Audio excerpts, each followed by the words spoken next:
Una vez que tomes tu lugar, te invito a que abras la escritura en el libro del profeta Jeremías. Vamos juntos a retomar una serie que hemos estado estudiando ya desde hace también un buen rato, desde el año pasado. Empezamos a finales del año pasado a estudiar los nombres de Dios. Y le digo una cosa, vamos a entrar a continuar todos y cada uno de los nombres con los que Dios se ha revelado. Son extraordinarios, magníficos, y vamos a entrar hoy a uno de los nombres que puede tener, como todos los otros, no todos son así en realidad, pero puede tener uno de los significados más relevantes para tu vida. Y es importante que juntos vengamos a la escritura y los estudiemos y tú veas qué es lo que Dios quiere hablar a tu corazón. Te recuerdo muy rápido, hemos estado aprendiendo que Dios es el mismo, Él no cambia, y en su naturaleza están juntas todas las virtudes. Ya ahí, siempre han estado allí, porque Él es Dios y es eterno. Pero en la revelación que Él ha hecho, que ha sido progresiva, Él ha escogido momentos especiales en la historia de la relación con su pueblo y con el hombre, para darle a conocer a su pueblo un nuevo nombre con el que no se había revelado antes. El nombre en la Biblia siempre tiene que ver con alguna característica de aquella persona que tiene ese nombre. Entonces, cuando Dios revela algún nuevo nombre a su pueblo, es porque Él quiere que nosotros le conozcamos a Él a través de esta característica que su nombre nos revela, ¿ok? Entonces, por ejemplo, te hago un repaso bien de volada de lo que hemos estudiado. Aprendíamos que uno de los nombres más importantes para conocer al Señor es Torre Fuerte, dice la palabra, es el nombre del Señor, y a Él correrá el justo. Aprendíamos de Elohim, el creador de todas las cosas. Aprendíamos de El Elión, que significa el Altísimo. El Shaddai, el Todopoderoso. El Olam, que es el Dios eterno, siempre fiel. El Roí, el Dios que me ve. Aprendíamos de Adonai, que significa mi Señor. Y luego la Biblia en Éxodo nos introduce al nombre Yahweh o Yahvé o Jehová. Estas cuatro letras YHWH que no tenían pronunciación y que a la hora de ser traducido nos pasa a nosotros al castellano como Jehová. Y este significa yo soy el que soy, en mí mismo. Es uno de los nombres, entre comillas, propios de Dios. Y que este nombre después se combina. Y por ejemplo aprendíamos de Yahvé Jireh o Jehová Jireh, que significa Dios proveerá. Jehová Nisi, Dios nuestro estandarte. Jehová Shalom, ¿qué significa ese? Dios es mi paz. Jehová Shabaoth, que significa Dios de los ejércitos. Jehová Kadesh, que significa Dios es mi santificador. Y tardamos un buen rato estudiando Jehová Raá o Jehová Rabuá, que significa Jehová es mi pastor. ¿Se acuerdan? Y estudiamos el Salmo 23, este tesoro precioso de nuestra relación de Dios como nuestro pastor, que nos toma y nos lleva a pastos verdes, ¿se acuerda? Y el agua, y luego nos guía por sendas de justicia, por amor de su nombre, y pasamos por el valle de sombra de muerte, y siempre está el pastor allí con nosotros, ¿se acuerda? Y llega el momento en que nos sienta a la mesa y adereza, mesa delante de nuestros angustiadores, nuestra copa está rebosando y moraremos todos los días con Él, esta relación con el pastor. Y ahí nos quedamos con los nombres de Dios, y hoy vamos a estudiar uno que se revela al pueblo de Israel en una ocasión única, bien particular. Y tenemos solamente en la Biblia dos versículos, dos ocasiones donde ese nombre se utiliza. El concepto está por toda la Biblia, pero el nombre solamente hay dos ocasiones. Te invito a ver la primera en Jeremías. Busca en tu Biblia el libro del profeta Jeremías y vamos a aprender, como te decía, uno de los nombres, bueno, no sé ni cómo describirlo, siempre me cuesta trabajo, ¿verdad? Porque estamos hablando de Dios, quién es Él y cómo se relaciona con nosotros, y debe de haber cierto temor de pararse y decir Dios es esto y Dios dice aquello, porque no somos suficientes y nuestras palabras siempre se van a quedar cortas con lo que Él es. Pero vamos a usar el texto como está en la Biblia para introducirnos y pensar y aprender un poquito de este nombre y ver qué significado y qué relevancia tiene eso para mí, ¿ok? y lo vamos a estudiar en 3 partes. Hoy vamos a ver la primera, nada más la primera de esas 3. El pasaje se encuentra en el capítulo 23 de Jeremías. Ve conmigo, por favor, en tu Biblia, a Jeremías 23. Y, por supuesto, el nombre que yo te voy a dar no aparece en el hebreo en tu Biblia. Puede ser que algunos de ustedes tengan alguna nota de pie donde aparezca el nombre transliterado en el hebreo. Si no, tú probablemente quieras hacer una notita. Saca tu pluma, especialmente si es de punto fino o algún lápiz. Y en el capítulo 23 de Jeremías, versículo 23, nada más voy a leer, perdóname, Jeremías 23, versículo número 5, discúlpenme, 5 y 6, aparece el nombre al que me refiero. Voy a leer por el momento el 6. Jeremías 23, 6 dice: en sus días será salvo Judá, e Israel habitará confiado, y este será su nombre. Ahí está, será su nombre con el cual le llamarán. Y aparece en español: Jehová, justicia nuestra. Si quieres hacer una notita, ponle por ahí un asterisco y luego manda una notita de pie. El nombre es Jehová Tzidkenu, T-S-I-D-K-E-N-U. Otra vez, Jehová Tzidkenu, T de taco, S de silla, I de iglú, de iguana, D de dedo, K de kilo, E de N de nada y U de uva. Tzidkenu, ¿sale? Jehová Tzidkenu, Yahweh Tzidkenu. Esa es la forma en que el hebreo aparece allí. Ahora, ¿qué significa Jehová Tzidkenu? Tal como lo tienes allí traducido, es Jehová, justicia nuestra. O Jehová, ¿se acuerdan qué significa Jehová? Yahweh, ¿qué significa Yahweh? Yo soy. Entonces, yo soy Tzidkenu, ¿qué sería? Yo soy tu justicia. Esa es la traducción de Jehová Tzidkenu. Ahora, para entender esto aquí, necesitamos leer desde el versículo número 5. Bueno, de hecho, necesitaríamos entender o leer desde el versículo número 1 del capítulo 23. Por asuntos de tiempo, yo te voy a contar la historia y tú la puedes leer en tu casa. Básicamente, cuando Jeremías recibe de Dios esta revelación del capítulo 23, Judá, bueno, más atrás, Israel, toda la nación, se había dividido. En el norte quedó Israel y en el sur quedó Judá. 10 tribus al norte básicamente y 2 al sur con Judá, donde tenía su capital en Jerusalén. Y tenían un rey en Israel y un rey en Judá. El pueblo de Israel se empezó a portar tan mal y a pecar tan fuerte en contra de Dios que se llenaron de ídolos toda la tierra. Dios mandó profetas diciéndole a Israel: por favor, arrepiéntete, Israel, no peques. Y cada rey que venía nuevo pecaban peor que el anterior y llevaban al pueblo a pecar más. Entonces, ¡pum!, les cae el juicio de Dios y el norte, Israel, 100 años antes de Jeremías 23, habían sido echados al exilio. Quedó Judá en el sur con 2 tribus y mientras estaban allí unos reyes tratando de mantenerse fieles, empiezan a llegar reyes que pecan de la misma forma que los del norte de Israel, ¿sale? Entonces, 100 años después de que Israel había sido llevado cautivo, llega la profecía de Jeremías, cuando la nación completa de Judá, ahora con Israel, va a ser llevada al exilio, va a ser hecha cautiva. Y Dios manda profetas: arrepiéntanse, por favor, escuchen mi voz, respeten el pacto que habíamos hecho, desechen sus ídolos. E Israel y Judá no entendían. Entonces Jeremías es enviado como el profeta, se le conoce como el profeta chillón, el profeta llorón, porque de todo se queja. ¿Entiendes? Su profecía siempre es: ay esto, ay lo otro, y hay aquellos. Hay algunos que tienen ese don de profecía hoy, ¿verdad? Pero hay esto, ya hay lo otro. Entonces le toca predicar un mensaje durísimo de juicio. Es en ese contexto cuando Judá, escucha bien lo que voy a explicar, porque si no, no vas a entender Jehová Tzidkenu. Judá está en uno de sus peores momentos espiritualmente. Está en el fondo. Esta gente tocó fondo, llenaron el pueblo santo de Dios e incluso el mismo templo lo llenaron de ídolos.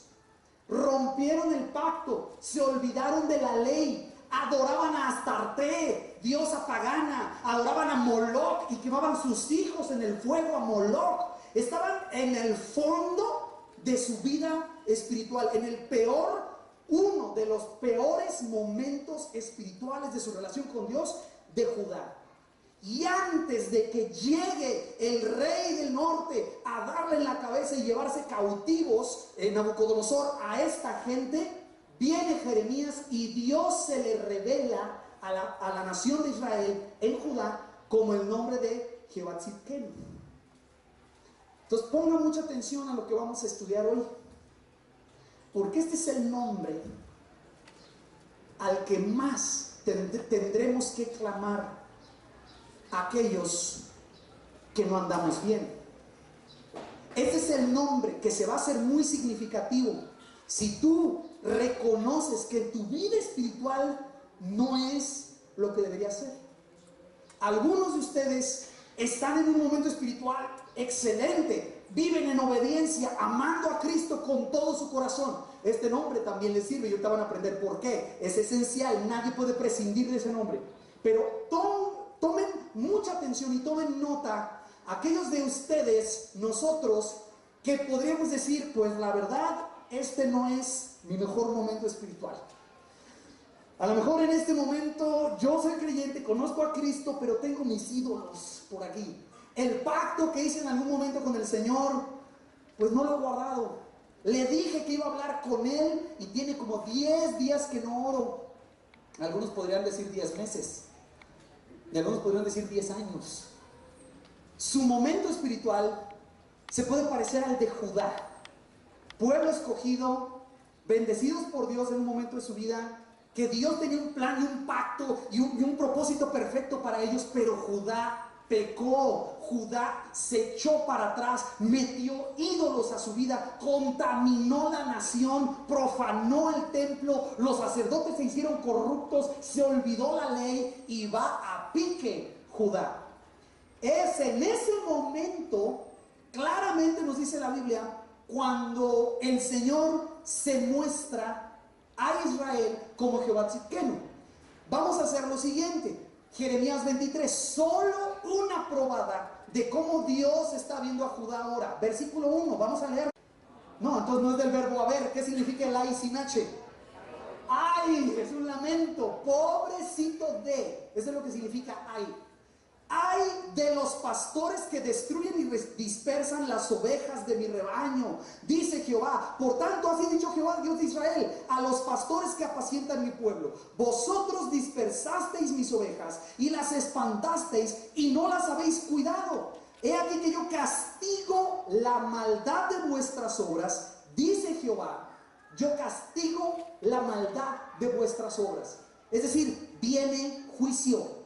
Se llenan de falsos profetas. La gente que debía tenerle ley, deberían estar bien porque conocen la palabra, se pervierten tanto que ni ellos pueden ayudar a los demás.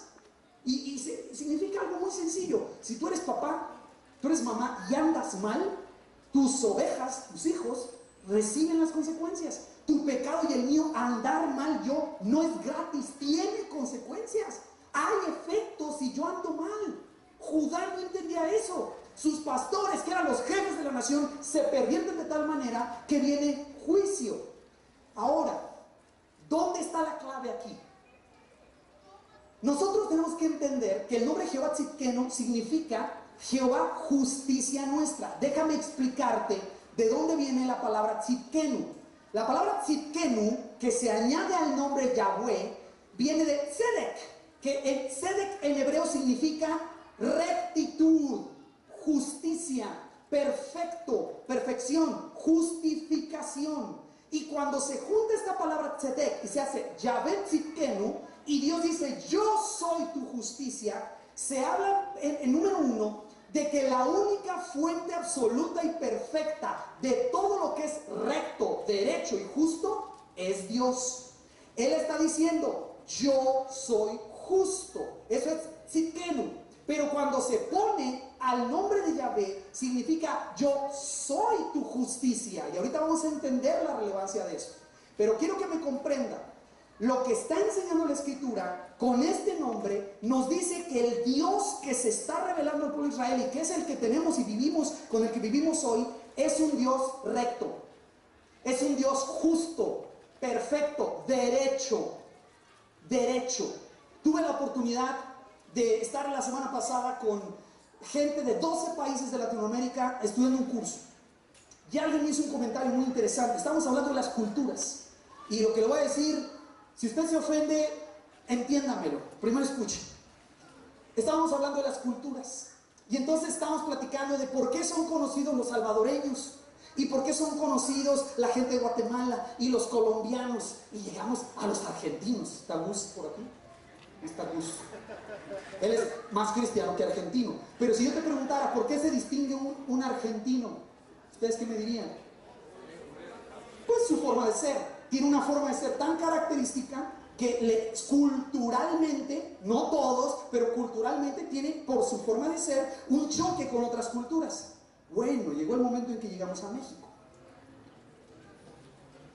Y no ha venido de mí, gente de Guatemala, de Perú, de Costa Rica, de Colombia, platicando allí, llegaron a una conclusión interesante. ¿Sabe culturalmente una de las muchas cosas por las que el mexicano se distingue? Uno, nacionalista. Nosotros amamos a nuestra nación. Si muero lejos de ti, que me entierren y me traigan aquí. Primera de no sé quién, ¿no? México lindo y querido, así dice. Nacionalistas. Pero me llamó mucho la atención la segunda cosa por la que la gente conoce al país. Ojo, no es todos, es una generalización. Es porque el mexicano es tranza, es tramposo. Culturalmente. Sí, yo sé que la iglesia de Cristo no. La iglesia de Cristo es pueblo de Dios. Pero hay quien es más mexicano que cristiano. Y eso lo trae. Y en alguna forma traducimos la idea de que si yo tengo que lograr un objetivo, siempre pienso culturalmente, está en el subconsciente mexicano, ¿cómo le doy la vuelta? Si dice trámites y requisitos para la licencia, ya saben, somos especialistas en trámites, requisitos, y viene ahí desde el acta de nacimiento, bautismo y la nota del refrigerador, ¿verdad? Y la foto con el presidente, 500 requisitos. ¿Qué es la primera cosa que pensamos? Como mexicano, la iglesia de Cristo no, yo sé que le cuesta trabajo pensarlo. Esfuércese, ¿cómo piensa un inconverso? ¿Y cuánto es lo menos? ¿No? ¿Cómo le hacemos? Pues ahí tú dime, ¿verdad? Ayúdame, échame la mano. ¿Cómo quieres que te eche la mano? Y ya has pensado esas conversaciones. Te pasaste el alto, el rojo, viene el policía, te detiene, y la primera cosa que pensamos es, ¿cómo me zafo de esta? Ay, policía, por favor. Le haces puchero, le tiras besos, le tiras ofrendas de amor y todo, mordida. Y ya al final la última opción es pagar la multa. Ese es como que lo último, porque culturalmente esto es algo del subconsciente de esta cultura muy particular. Eso es en todo el mundo. La gente, el ser humano es así. Pero en México, hermano, en México somos buenos para darle la vuelta a las cosas y hacer las cosas chuecas. ¿Se entiende el término? ¿Chueco? ¿No? Sí, sí lo entienden, que estamos en el mismo país, ¿no? Por la derecha, te dicen a ti, ¿cómo lo quieres hacer? ¿Por la derecha o por otro lado? ¿Cómo quieres hacer tu trámite? ¿Por la derecha o hay otras maneras? Hay otras formas. Y entonces el país está en un problema grave por la gran cantidad de corrupción que hay, por la gran cantidad de gente que hay una ley y la rompe. Ponga atención a lo que voy a explicar. Muchas veces traducimos eso y pensamos que Dios es así. Fíjate qué loco es esto, qué raro es. Pensamos que cuando yo peco, y la Biblia dice que la mentira es pecado, debe haber una manera, Señor. ¿Cómo le hacemos? Sí, dije una mentira y yo sé que te ofende y abominas la mentira. ¿Cómo le hacemos? ¿10? Va. Voy a dar para 2 metros de reconstrucción. No, yo voy a dar para una caja de niños, ¿verdad? En diciembre. Y en alguna forma pensamos, quizás no somos tan cínicos de querer sobornar a Dios, ¿verdad? Bueno, algunos sí, pero miren, no. Pero muchos pensamos, no pasa nada. Si yo peco, si yo me porto mal, hago algo que no debo, en alguna forma pensamos que como no nos cae un rayo en ese instante, ¿verdad? Y ya pequé y no cayó ningún rayo, ¿verdad? Ni se abrió el cielo. ¿Qué estás haciendo? No pasó nada de eso. pues lo seguimos haciendo. Traducimos en nuestra mente que Dios no es derecho, que Dios pasa por alto la injusticia, que Dios ve el pecado, dice, ay, es Alejandro otra vez, sí, déjalo, ya me lo sé, ya sé, es humano, ese siempre peca, siempre anda haciendo eso, pobrecito, es que apenas va en seguimiento. Y pensamos pues que Jehová no es justicia.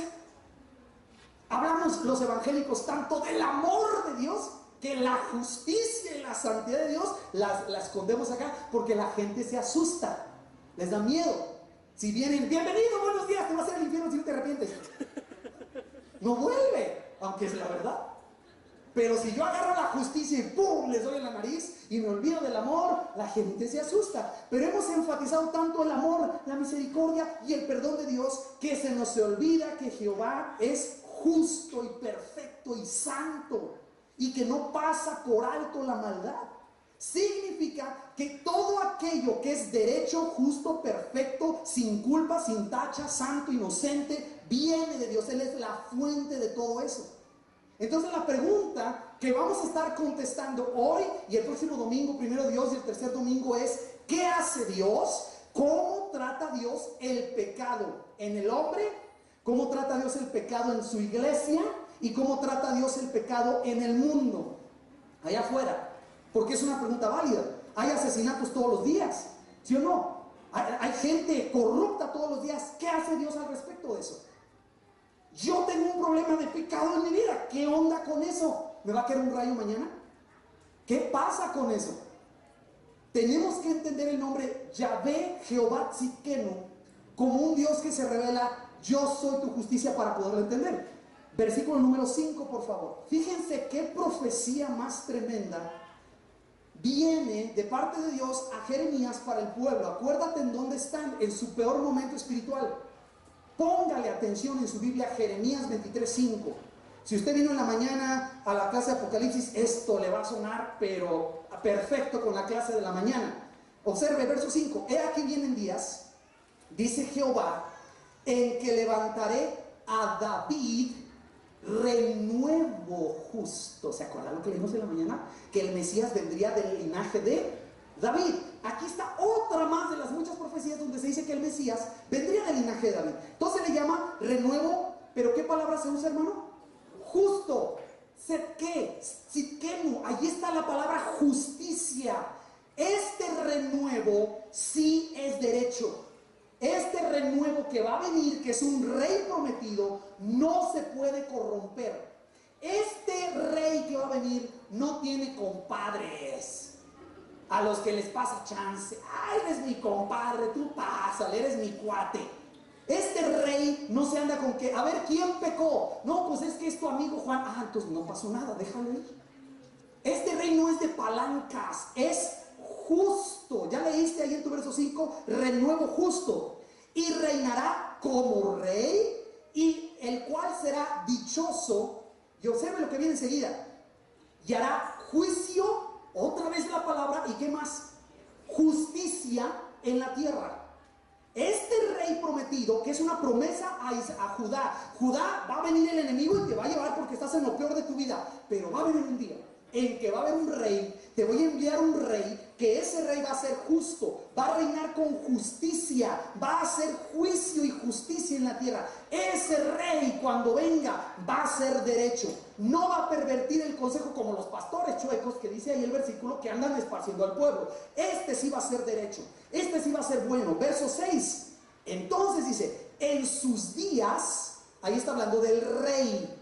En los días del rey, en sus días, será salvo Judá, e Israel habitará confiado. Entonces está diciendo que el día que venga este rey, Israel va a vivir confiado y Judá va a ser salvo. ¡Qué esperanza más grande! Hay que esperar, hay que ver este rey. Y observe lo que dice: y este será su nombre. Pregunto, ¿el nombre de quién? ¿El nombre de quién? ¿De quién está hablando? Del rey. ¿Cómo se va a llamar este rey? Dice: y será su nombre con el cual le llamarán, ¿cómo? Jehová Tzidkenu, justicia nuestra. Pero observe, no dice, ojo, nuestro justiciero. Dice Jehová, justicia nuestra. Traducido a como nos llegaría a nosotros sería, yo soy tu justicia. Entonces vamos a empezar, para entender esto de la forma más básica, ¿cómo trata Dios pues el pecado del hombre? Si Él es justo y no puede ser corrompido por nada, y la Biblia nos enseña en Nahum que Él no tiene por inocente al culpable, Él no pasa por alto la injusticia, el alma que pecare, esa morirá, la paga del pecado es muerte, porque estamos vivos. Usted sabe la respuesta, sí, está la misericordia de Dios. Pero ¿qué hace Dios respecto al pecado del hombre? Una de las primeras cosas que necesitamos entender es que esta rectitud, esta justicia, esta santidad solamente le pertenecen a Dios, a nadie más. Dice la Biblia en el Salmo 25:8, solo escúchelo: bueno y recto. Esa palabra recto es el sinónimo de justo, otra forma de ver al Señor como el justo, el perfecto. Bueno y recto es Jehová, por tanto Él enseñará a los pecadores su camino. Salmo 37, porque Jehová ama la rectitud y no desampara a sus santos. Para siempre serán guardados, mas la descendencia de los impíos será destruida. Salmo 92, para anunciar que Jehová mi fortaleza es recto y que en Él no hay injusticia. En Él no hay injusticia. Salmo 92:15. Entonces, una realidad que tenemos, con la que nos tenemos que enfrentar, es que si ese Dios es justo y es recto, ¿cuál será la medida que Él tiene para las cosas que hacemos, para nuestra vida? ¿Cuál será la medida para nuestro matrimonio? ¿Piensas que Dios le baja? ¿Piensas que Dios dice, no, te doy chance porque pues tú estás pollo? No, te doy chance porque eres nuevo. Ah, eres hombre, te doy chance. Eres mujer, te doy chance. ¿Piensan que Dios viola su ley? Si Él es justo, recto y perfecto y exige justicia, Dios se voltea y dice, no, pues estos no están haciendo nada, yo no vi nada. O Dios mantiene su ley santa, pero tiene otra forma de tratar con el hombre. Nos tenemos que enfrentar a la realidad de que el hombre no tiene esa rectitud que Dios exige. El hombre no la tiene, no la tenemos. La Biblia dice, se lo saben de memoria, ¿verdad? Como está escrito, no hay justo, fíjense la palabra, justo, ni aún uno. Si bien, dice la Biblia, todos nosotros somos como suciedad y todas nuestras justicias como trapo de inmundicia, y caímos todos nosotros como la hoja y nuestras maldades nos llevaron como el viento. Es decir, la realidad, hermano, que hay que reconocer es que somos pecadores. La naturaleza humana, nuestra heredada de Adán, nos lleva a cometer acciones de pecado. Y eso está inherente en el hombre.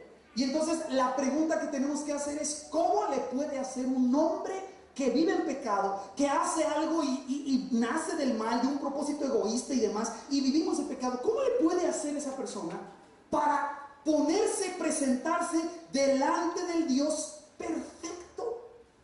¿Cómo le puede hacer un humano, un hombre, para pararse delante de ese Dios que requiere una perfección como la de Él? ¿Cómo le hacemos?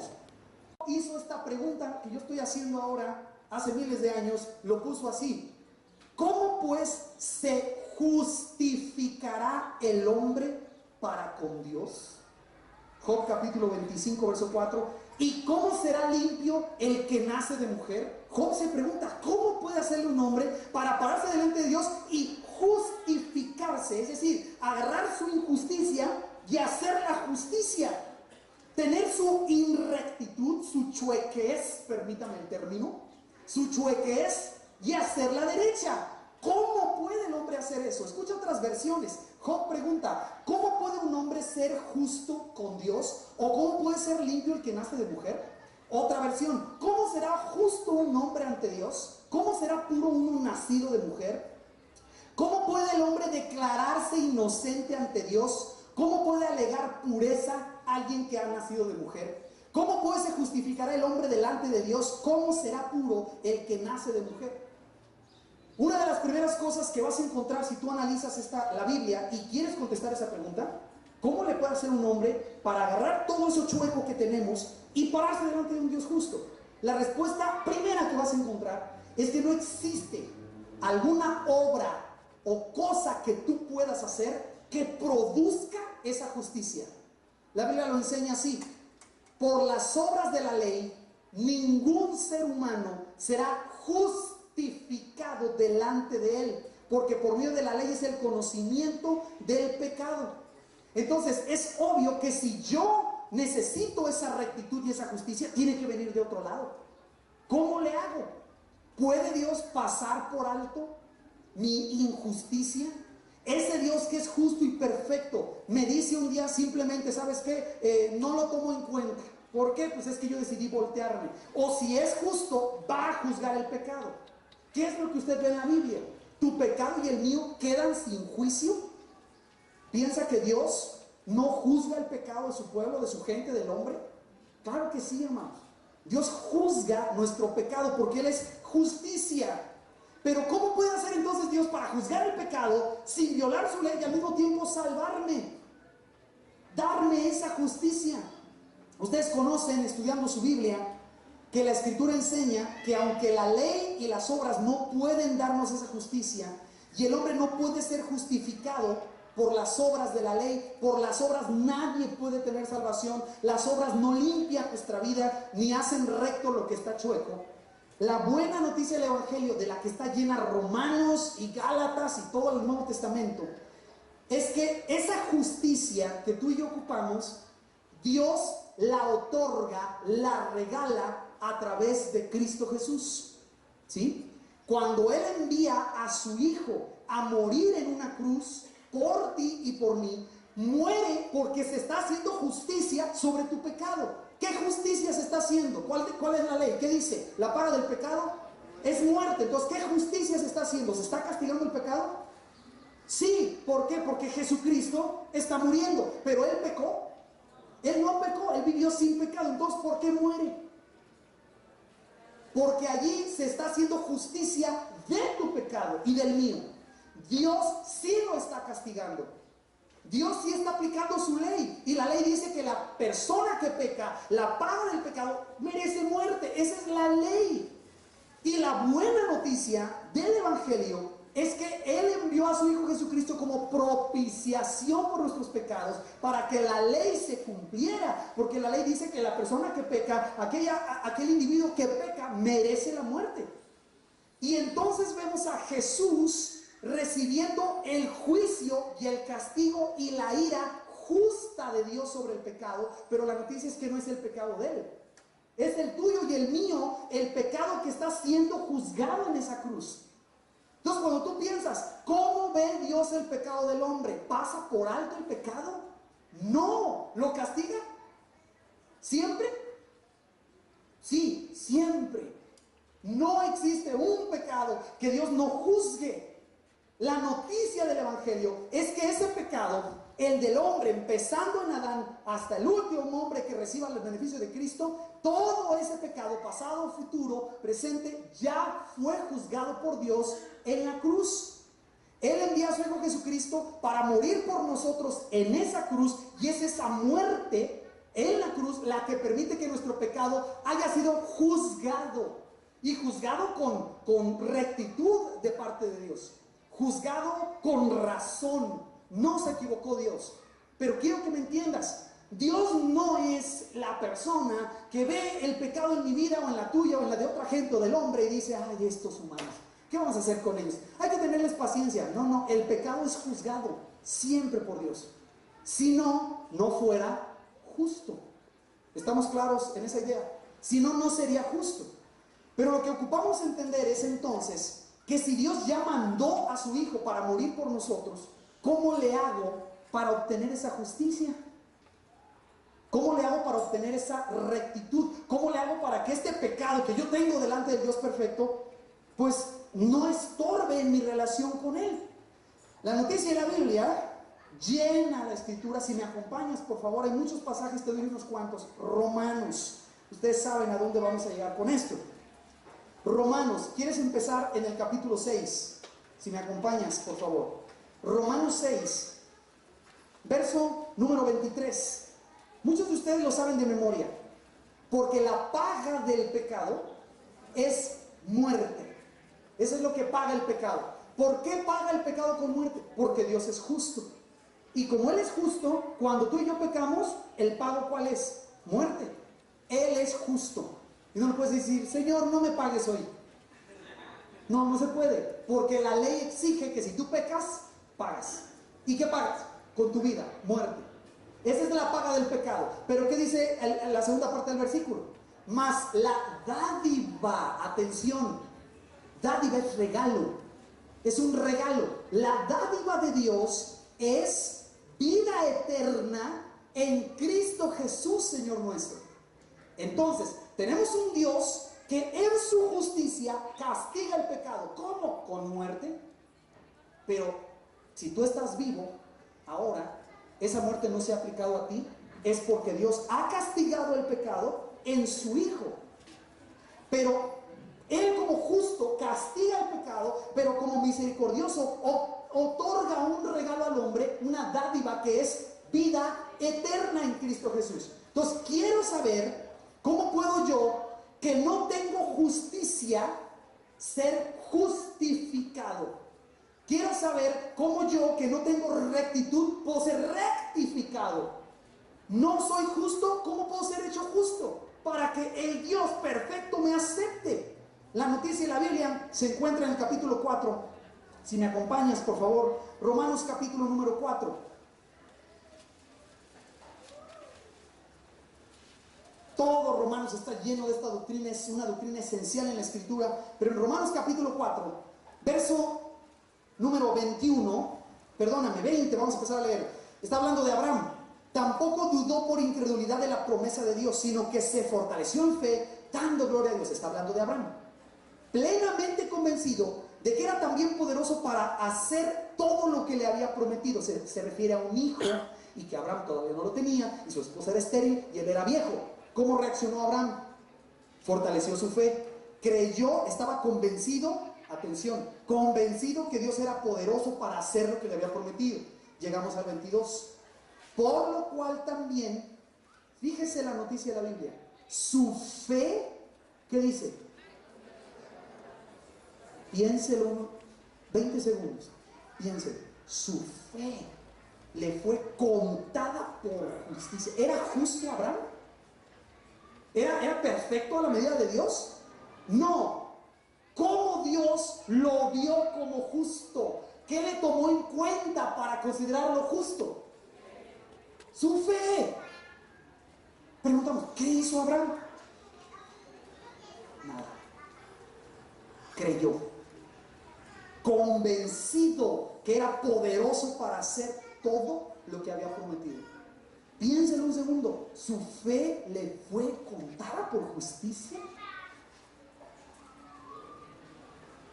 Su fe. Todavía no se circuncidaba, todavía no hacía obras, todavía no sacrificaba a Isaac. Su fe. Eso fue lo que Dios vio en él y se lo cuenta por justicia. Y dice tu versículo 23, no solamente con respecto a él, Abraham, se escribió que le fue contada. Por favor, siga con detenimiento el verso 24. Sino también con respecto a nosotros, a quienes ha de ser contada. Esto es, a los que creemos en el que levantó de los muertos a Jesús, Señor nuestro, el cual fue entregado por nuestras transgresiones y resucitado para nuestra justificación. Entonces, la noticia clara, sencilla, contundente de la Escritura es que Dios hoy está regalando esa justicia. Piénselo, Él es perfecto, no puede pasar por alto el pecado. Y yo soy pecador. ¿Cómo juntamos? Decía Job, ¿cómo puede uno nacido de mujer ser puro delante de Dios perfecto? ¿Cómo le puede hacer? ¿Se baña con cloro y lejía y eso ya lo hace puro? ¿Cómo un hombre que ha hecho malas acciones y malas obras y ha cometido error tras error y pecado tras pecado puede deshacer eso? ¿Cómo un hombre puede pararse delante del Dios eterno y presentarse delante de Él sin ser consumido? La noticia de la Biblia es que Dios está regalando esa justicia. Es gratis, es gratuita. El único requisito necesario para obtener esta justicia es el mismo que tuvo Abraham. ¿Cuál? ¿Circuncidarse? No. ¿Cuál es el requisito? Fe, creerle a Dios. Dice el texto, estar plenamente convencido. Entonces, no, usted puede pensar, pero ¿cómo es eso posible? Se le llama imputación. ¿Qué quiere decir esto? Que alguien más hizo algo y a ti te imputan el resultado o la culpa. Por ejemplo, ¿quién de ustedes se comió la fruta del huerto del Edén? Levante la mano, ¿quién fue? Pues nadie, yo no estaba. Pero ¿quién tiene el efecto del pecado de eso? Usted y yo. O sea, nos es imputado, sin haber hecho nosotros eso, el efecto del pecado de Adán. Ese Adán, yo no hice nada, solo por ser hijo de ese Adán, me toca pagar los platos rotos. Pero ¿por qué no es justo? Sí es justo, porque eres su hijo. Y el alma que pecare, el hombre que peca, la paga del pecado es muerte. Eres hijo de Adán, te toca pagar los platos rotos. Tú le debes a Dios tu vida. Pero, si nomás soy hijo de Adán, bueno, eres hijo de Adán y con eso debes tu vida. Pero aparte, por ser hijo de Adán, ¿qué sucede? ¿Qué sale de nosotros? ¿Santidad o pecado? Pecado. ¿Quién te enseñó a mentir? ¿Tus papás te dieron clases? Número uno, si te hablan por teléfono y dices, preguntan por mí, diles que no estoy. Nadie te ha dado esas clases. Nuestros padres no nos enseñan a mentir, sale naturalmente. ¿Quién te dio una clase de cómo ser rebelde? Nadie, ya lo traemos. Esa rebeldía y ese anhelo de mentir se convierte en acciones de pecado. ¿Qué te estoy diciendo? Por ser hijo de Adán y por ser un humano con libre albedrío, tú y yo pecamos. Somos de esa línea de pecado. Pero yo no hice nada. Sí hiciste. Y segundo, eres hijo de Adán. ¿Por qué se te imputa el efecto del pecado? Porque eres hijo de Adán. Es lo mismo, pero ahora con la justicia. La buena noticia de Dios es que si tú eres hijo de Cristo, su justicia se te imputa a ti. Pero yo no hice nada, exactamente. No puedes hacer nada para ganar esa justicia. Lo que tienes que hacer es creer. ¿Cómo le hago para estar aquí? Tienes que nacer de nuevo, porque ya naciste en Adán y él es tu papá generacional, él nos representa. Él pecó y ¡prum!, nos arruinó a todos. La Biblia dice que como Cristo obedeció, si tú eres su hijo, bendice a todos los que son de la fe. Ahí estás en Romanos, ¿verdad? ¿Quieres abrir el capítulo 5, verso 19? Observa qué importante es esta verdad que estamos estudiando. Romanos 5, 19. Porque así como por la desobediencia de un hombre, ¿quién es ese hombre? Adán, claro, por la desobediencia de un hombre, los muchos fueron constituidos pecadores, así también por la obediencia de uno. ¿Quién es ese uno? Cristo Jesús. Los muchos serán constituidos justos. ¡Wow! La justicia que Dios espera de ti y de mí no ha bajado. No está hoy Dios dando chance. La gente dice, tú puedes pecar porque estamos en el tiempo de la gracia. No, Señor. Dios siempre ha sido santo, justo y perfecto y aborrece el pecado. ¿Cómo le puede hacer un hombre para pararse delante de Dios santo? Solamente cuando es justificado por la fe a través del sacrificio de Jesucristo. No existe nada más que te pueda hacer justo. La Biblia le llama justificación por la gracia, por medio de la fe en su nombre. No existe otra manera, hermanos. No hay otra forma en que tú y yo podamos tener esa justicia. Pero siempre hay hombres que cuando escuchan esa noticia de que Dios está ofreciendo su gracia y su justicia gratis y que todo lo que tienes que hacer es creer, hay hombres que no les gusta esa justicia y quieren llegar con Dios con la propia. Capítulo 10 de Romanos, ¿me acompañas? Capítulo 10, bien rápido te lo enseño. Estamos cerrando aquí. En capítulo 10, el versículo 3 habla de estas personas. Dice, porque ignorando la justicia de Dios. Fíjate lo que está diciendo. Esa justicia que Dios regala en Cristo, ellos ¿qué hacen? La ignoran. Entonces, ¿qué dice el texto? Ignorando la justicia de Dios y procurando establecer la suya propia, no se han sujetado a la justicia de Dios, porque el fin de la ley es Cristo. ¿Para qué? Es para justicia. ¿A quién? A todo aquel que cree. Porque de la justicia que es por la ley, Moisés escribe, el hombre que haga estas cosas vivirá por ellas. Pero la justicia que es por la fe dice, no digas en tu corazón, ¿quién subirá al cielo? Esto es para traer abajo a Cristo. ¿O quién descenderá al abismo? Esto es para hacer subir a Cristo de los muertos. Versículo 8. Mas, ¿qué dice? ¿Qué dice la justicia que es por fe? Cerca de ti está la palabra. ¿Dónde? ¿Qué tan cerca está esa justicia? En tu boca y en tu corazón. Esta es la palabra de fe que predicamos. Póngale atención al 9. Que si confesares con tu boca que Jesús es el Señor y creyeres en tu corazón que Dios le levantó de los muertos, serás salvo.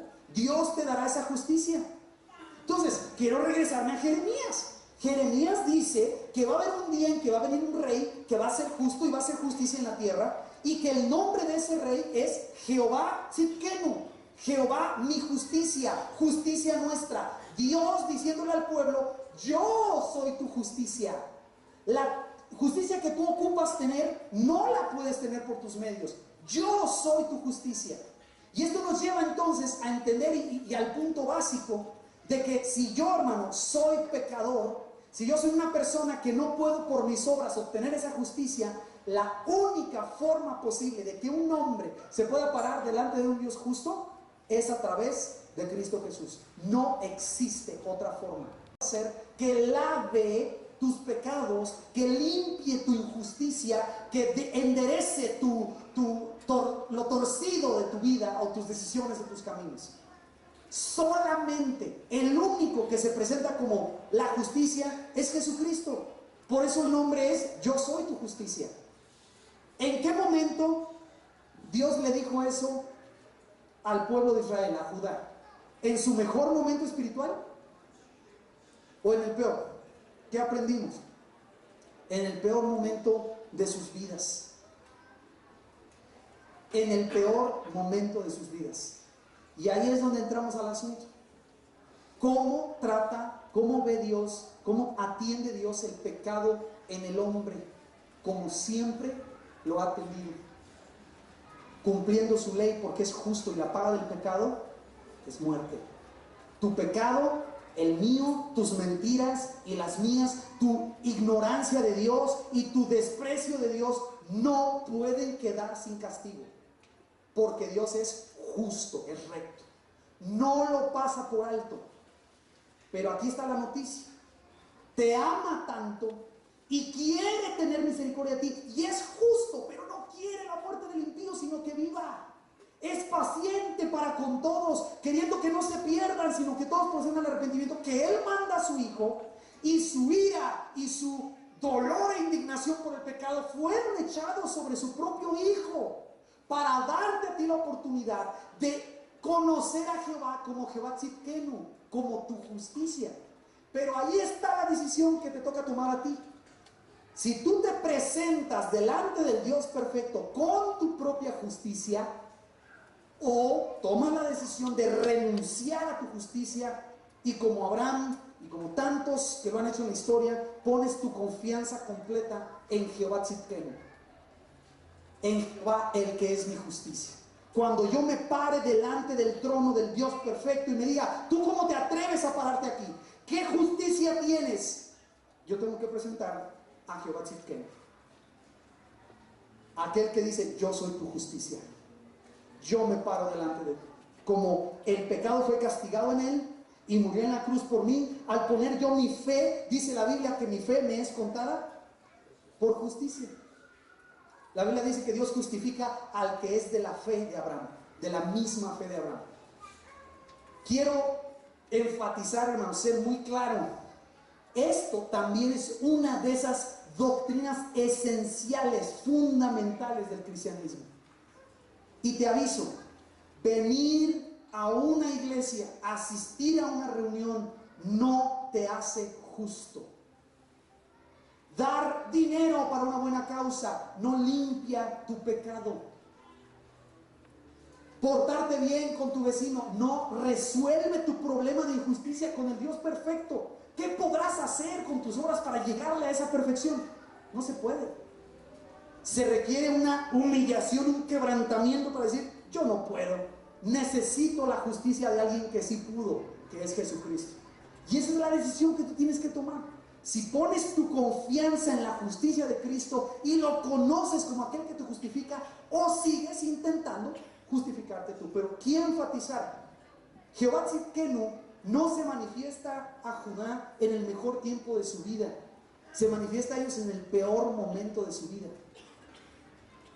¿Y a qué me refiero? Vamos a platicar la próxima semana de cómo la Biblia nos dice a los cristianos que debemos de tratar el pecado, porque Dios es justo. Pero me quiero referir específicamente hoy a algunos de nosotros que por el caminar que tú quieras, como veas tu vida, hoy no estás en tu mejor momento espiritual. No estás cerca de Dios, no has hablado con Él, estás interesado en Él, has oído su palabra, pero tu relación con Él no es la mejor. Y es muy probable que tú estés involucrado, metido, envuelto, atado y encadenado por pecado en tu vida. ¿Sabes cuándo se revela Jehová Tzidkenu? Cuando estás ahí. Jehová Tzidkenu, Jehová tu justicia, no llega a tu vida cuando tú estás bien. Por favor, entendamos esto. Ese Jehová Tzidkenu no es para los justos. ¿Para quiénes? Para los pecadores. Jesús lo cuestionaban por andar con esa gente y él dijo: no son los sanos los que tienen necesidad de médico. ¿Quiénes son? Los enfermos. ¿Para quién se revela Jehová Tzidkenu? Para los pecadores.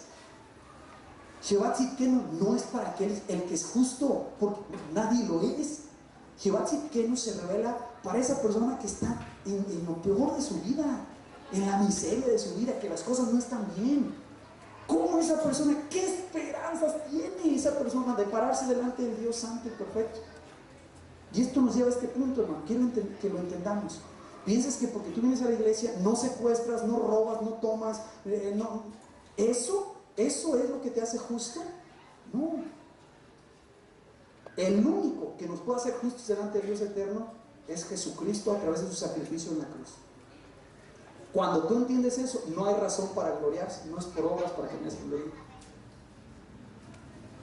Ese entendimiento, hermano, te puede ayudar a ti a aprender a poner la base sobre cómo tratar tu pecado. Y vamos a estudiar de esto, insisto, primero Dios, el próximo domingo. No vayas a faltar, es muy importante. Pero la base para poder atender el pecado es comprender que no hay una forma humana de lavar el pecado del hombre. La única forma es a través de la sangre de Jesucristo que ha sido derramada en la cruz. ¿Por qué se está derramando sangre y hay dolor? Porque el pecado duele, el pecado lastima, el pecado merece muerte, y Dios está dejando ir su ira con todo. No se retuvo la ira sobre el pecado cuando Jesucristo murió en la cruz. ¿Te acuerdas cuando Él está en la cruz? ¿Has leído que le querían ofrecer vinagre? ¿Sabes que eso funcionaba como un anestésico? Jesús lo tomó porque el pecado duele, lastima, y Jesucristo llevó el dolor completo de tu pecado sobre Él. Eso es la justicia de Dios. Eso es la justicia. Pero tú necesitas decidir si de todas maneras ese sacrificio tú lo desechas y quieres ofrecer tu propia justicia, o confías completa y enteramente en el sacrificio de Cristo para el perdón de tus pecados. En eso consiste la base. Ese es el fundamento, hermanos.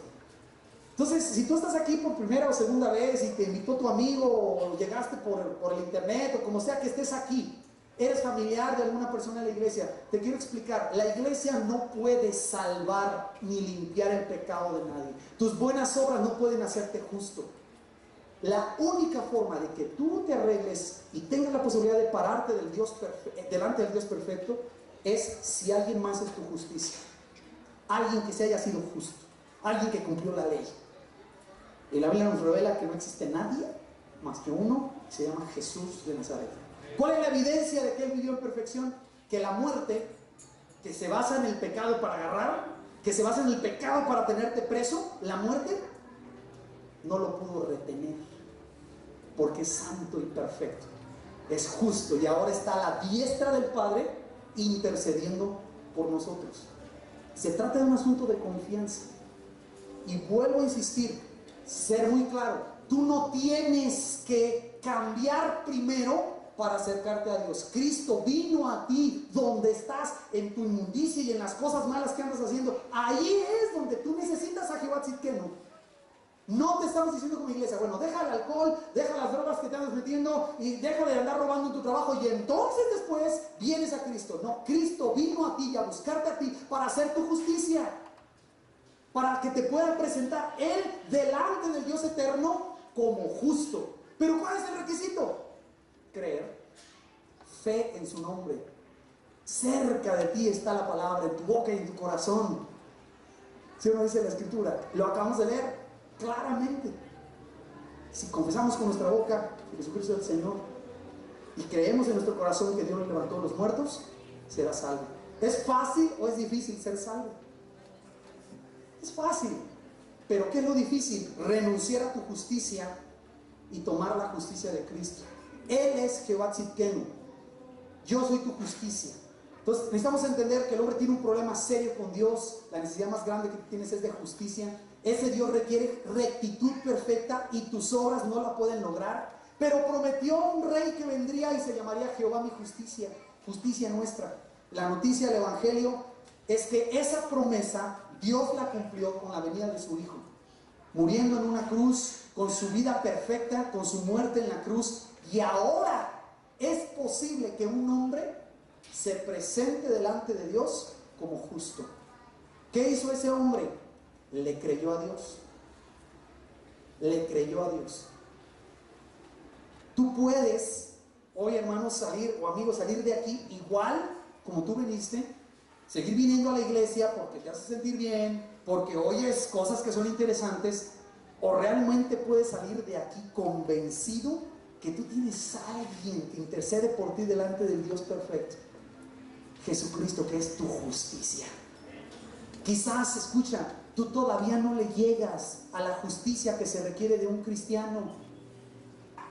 Yo sé que todos nosotros tenemos cosas en las que somos criticables.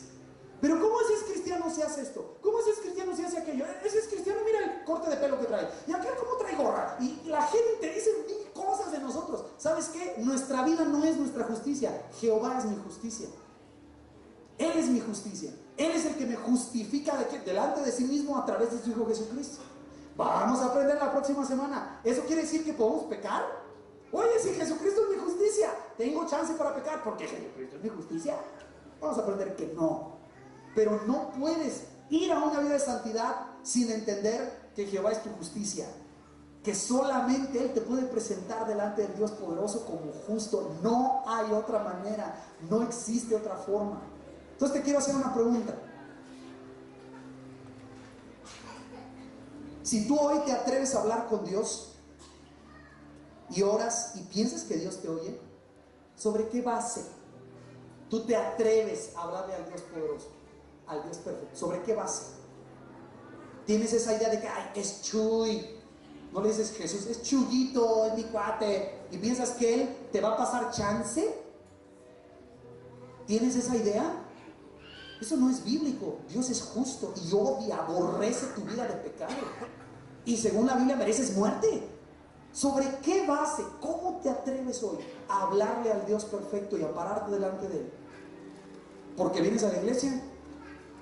¿Porque eres líder de célula? ¿Porque estudiaste discípulo? Esa no es la base. El fundamento único es el sacrificio de Cristo Jesús en la cruz. Es la única base sobre la que tú y yo podríamos pararnos delante del Dios recto, perfecto y santo, santo, santo, y no ser consumidos. No existe otra. Y por eso, hermano, tú y yo estamos vivos hoy. Y por eso la gente que aún no está con Cristo sigue viva. ¿Por qué? Porque ese sacrificio les alcanza para tener vida sin que les caiga un rayo hasta el momento en que escuchen el Evangelio. Pero mientras eso sucede, nuestro deber es ir predicar, ir y anunciar la buena noticia de que en Jesucristo hay justicia. Entonces no la puedes establecer tú mismo. No viene de tu conducta, no viene de venir a la iglesia, viene de Cristo Jesús y no hay otra forma. Te quiero invitar a orar. Y ahí en tu lugar, si tú quieres establecer a Jesús como tu justicia, hoy puedes tomar una decisión de hacerlo. ¿Qué se requiere? Creer. ¿Y qué más? Creer, eso es todo. Creerle a Dios que Jesucristo es el que pagó por ti. Darle tu vida. Renunciar a tu justicia y tomar la justicia de Cristo es la única forma posible. Te invito a orar en tu lugar. Señor, queremos pedirte esta noche, esta tarde aquí, que hables a nuestro corazón sobre este asunto de la justicia. A veces pensamos que tú eres un Dios que das chance, que pasas por alto mi pecado. Ayúdanos a entender que eso nunca se demuestra en la Biblia, nunca está enseñado en la Escritura, que tú hayas cambiado la forma en que ves el pecado. Lo aborreces tanto como lo aborreciste en el momento en que Lucifer pecó, en el momento en que Adán pecó. El pecado sigue siendo algo directamente en contra de tu naturaleza santa.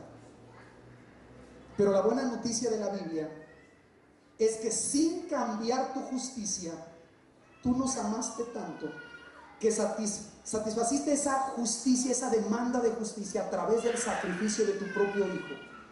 Y hoy nosotros tenemos que tomar la decisión de si te creemos a ti y vivimos delante de ti con esa justicia, o tratamos de establecer la nuestra.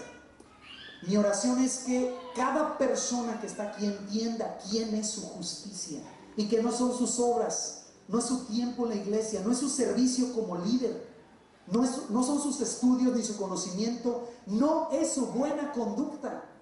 Señor, nuestra justicia se llama Cristo Jesús, Jehová Tzidkenu. Es únicamente, Señor, recuérdanos, muéstranos, convéncenos con tu Espíritu Santo que no existe otra manera de pararnos delante del Dios perfecto y justo. Y mi oración es que cada persona que está oyendo esto pueda tomar una determinación de si te va a creer a ti o va a tratar de establecer su propia justicia. Ayúdanos a entender, aún en el peor momento de nuestra vida espiritual, aun cuando estamos esclavos del pecado, con ídolos en nuestra vida, que no existe otra forma de ser justificados más que a través de la gracia tuya por medio de la fe. Es nuestra oración que tu Espíritu imprime esto en nuestro corazón y nos ayude a entender la parte que nos corresponde, Señor. Gracias por haber cumplido la promesa y enviar al Rey Jehová Tzidkenu.